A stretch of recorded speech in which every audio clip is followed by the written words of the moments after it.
Following on from my review of the smaller and more mainstream iPhone 12 here, this is the larger and maxed out in every way iPhone 12 Pro Max.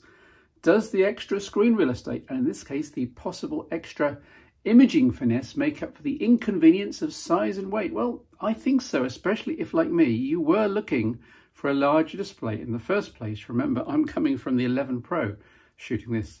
The improvements over last year's 11 Pro Max break down like this. Support for 5G worldwide, including millimeter wave in the USA.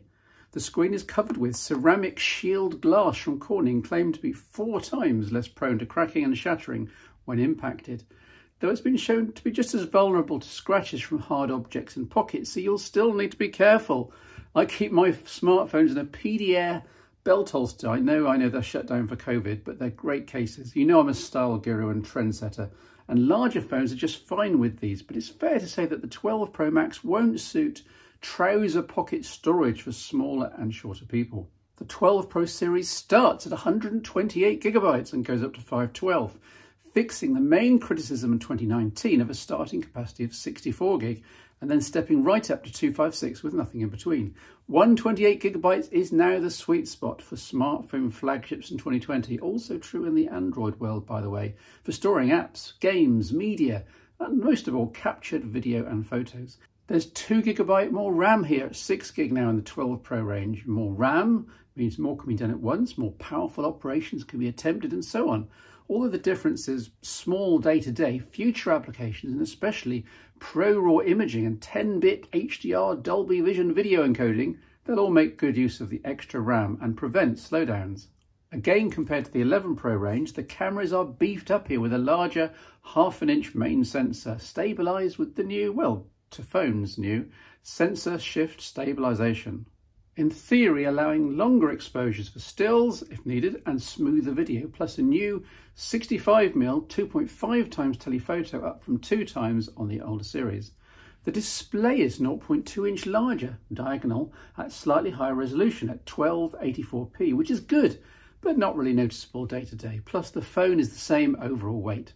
The chipset inside is 2020's A14 Bionic, based on a 5nm process, which, translated into English, means that the components on the chip are smaller than in last year's A13, which is 7nm, keep up at the back, and thus use less power and can work at faster speeds. The battery is slightly smaller at 3687 mAh, which, added to the extra drain from 5G and more RAM, means shorter battery life than the 11 Pro Max here, but then the latter was a bit of a champion, so there's some room for manoeuvre here. Qi wireless charging is up to 15 watts thanks to MagSafe magnets and an array under the back of each iPhone 12 series. I'm going to be doing a special phone show on Qi charging in the near future. These align the phone to Apple's special chargers and keep inductive charging optimized. A LiDAR scanner is added to the camera array, helping enormously with low light focusing, though there's surely a future for using it in augmented reality too. That's quite a list when taken as a whole, enough to prompt a 2019 11 Pro Max user to upgrade. Well, perhaps not quite, but the improvements are certainly noteworthy. The 12 Pro Max follows the style of the iPhone 12 before it, with nicely flat sides. They're made with stainless steel here, which looks and feels amazing and very, very, well, solid. It's also shiny, so it collects fingerprints, but that won't be an issue because you will be keeping this in a case, even a simple TPU affair. This Rinky Fusion case is only £6, believe it or not, see the link here. It's stunningly designed, very well made. Anyway, look no further. Apple's quality control is amazing as usual. The fit and the fish is top notch. The rear is frosted glass and feels really premium. But the real interest is in the ever more busy camera island, with 3 larger than usual lens surrounds and flash and LiDAR system all packed in, plus a tiny hole presumably for one of the rear-facing, the left channel stereo mic. I was enormously impressed by the 6.7-inch display here. It's rated as Super Retina XDR HDR10, meaning that it can cope with any HDR video content and massive dynamic range. Anecdotally, out in the sun in taking photos, I don't think I've ever used such a clear screen. It's rated as going up to 1200 nits if needed. That's right up with the very best of Samsung. Now, the iPhone 12 range was designed back in 2019, long before COVID-19 was known about, so Face ID is here to stay, and the notch. If you need Touch ID, then get the SE 2020, which is cheap and still actively sold.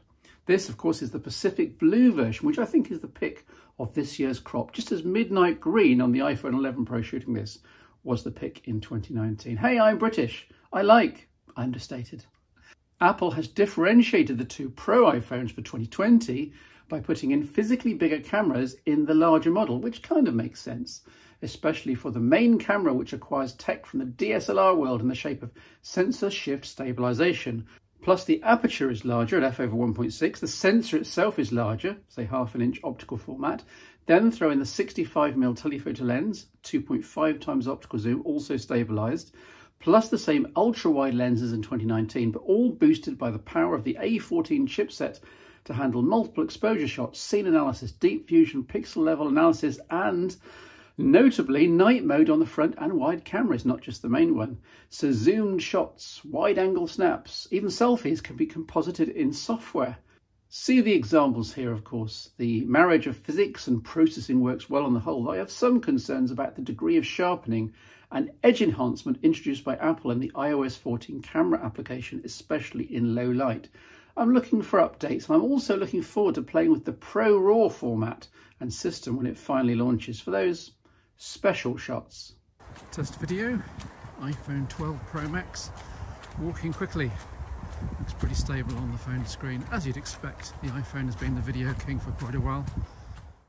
As ever, there's a zoom wheel in the UI, and you can smoothly zoom in from the wide angle through to the main lens there, and then through the main lens's range up 2 times, and then through to the telephoto. Slight jump there, it's not quite as well finely balanced as the iPhone 11 series was, in my opinion, but it's still pretty good. This is at 3 times zoom. And of course you can zoom back out again on the zoom wheel. There's some ducks, let's see how far this goes in.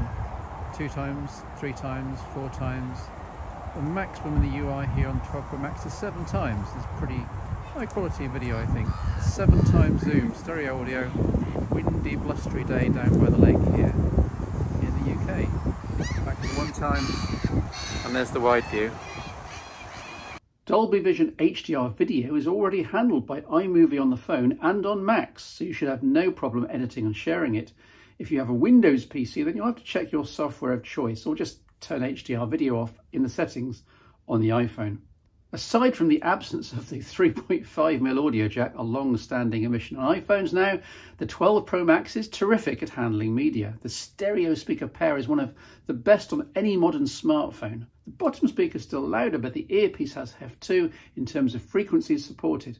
Add in Dolby Atmos baked in, plus Apple's trademark octave shifting of sub 100Hz bass up into the audible range, and you get a wide stereo experience that's terrific for music videos, YouTube, Netflix, and so on. Here's a demo. A bit of Marillion live at the Royal Albert Hall, full volume on the 12 Pro Max. It's loud, it's high fidelity. It's a bit processed, but it's great. As are the band. Thank you very much. That 3.5mm jack isn't missed that badly in practice. Apple's rather excellent DAC/dongle is priced sensibly at under £10 in the UK and similarly across the world. I think Apple knows it's the right thing to do. They can't really price gouge on something so essential, making it easy to buy a few and just stick them on the jacks of any favourite wired headphones.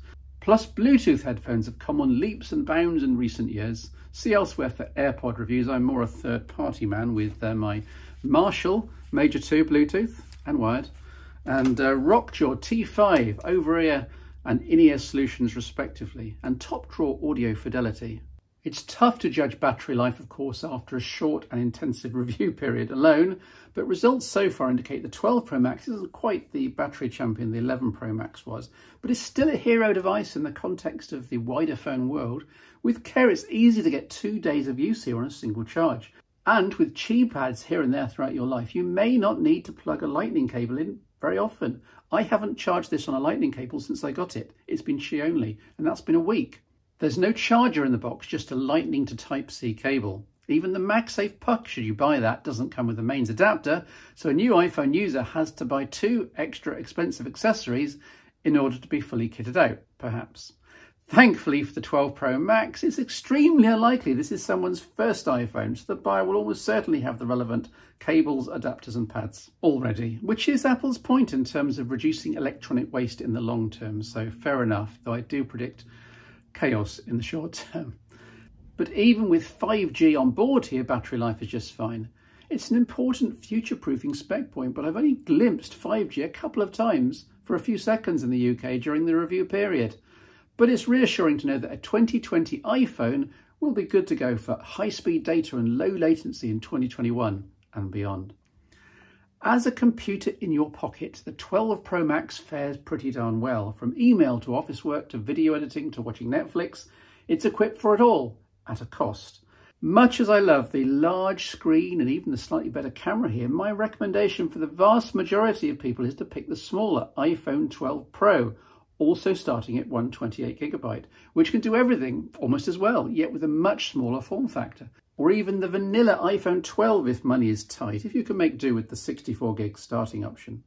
So there's the paradox, a slice of 2020 tech which I'm falling in love with. But I can't still recommend it to everyone across the board. But if you know that you can handle a supersized iPhone, then go for the iPhone 12 Pro Max. From a tech perspective, it's the creme de la creme.